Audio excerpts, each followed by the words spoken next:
Dan kalau ada judul buku, mau bikin nulis buku nih, judulnya How Not to Do It, ya, Players Recruitment One on One, ya, gimana caranya tidak merekrut pemain dengan baik. Nah, ini gua rasa penulis yang paling cocok adalah Clear Lake Capital, ya, karena setelah mengeluarkan 47,5 juta pound sterling, ya, transfer fee untuk Raheem Sterling, memberikan gaji setinggi langit 325.000 hanya berselang 1,5 musim, mereka ingin menendang pemain ini lagi, ya, dan mencoba membuang sang pemain, ya. Habis di shower dengan duit, dibayar mahal-mahal, dibeli mahal-mahal, ingin dibuang gitu, ya.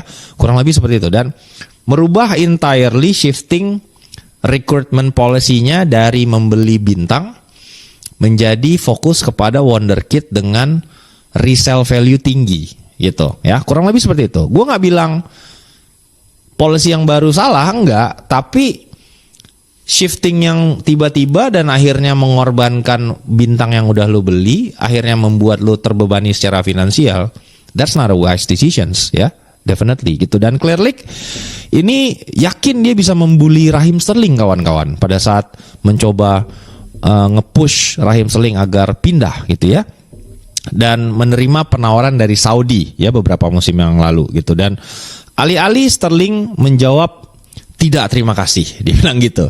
Jadi diberikan waktu itu sekitar 1,5 tahun yang lalu ultimatum oleh Clear Lake Capital kepada Raheem Sterling, antara lu pilih terima tawaran Saudi atau lu gua masukin bomb squad, ya. Raheem Sterling ini baru aja settle, ya, dengan keluarganya, pindah dari Manchester, itu settle lagi di London, karena memang Raheem Sterling ini lahir di London di belakang Stadion Wembley. Jadi dia tuh emang nyaman setelah pindah ke Chelsea, karena alasannya utama menerima itu adalah keluarga. Anaknya itu baru bersekolah di Akademi Arsenal U9 dan dia cukup nyaman dengan rutinitasnya sekarang. Dia nganterin anaknya sekolah bola setiap hari, terus latihan di Chelsea. Jadi definitely tiba-tiba lu suruh dia pindah ke Saudi, ya dia nggak mau lah gitu, dengan gaji 325.000, teman-teman, ya. Dan itu yang membuat akhirnya total Raheem Sterling mampu mengantongi 54 juta pound dalam bentuk gaji selama 3 tahun terakhir di Chelsea. Dan itu setara, kawan-kawan, kalau di compare, ya, uang 54 juta itu sama jumlah pertandingan yang dia mainkan bersama Chelsea.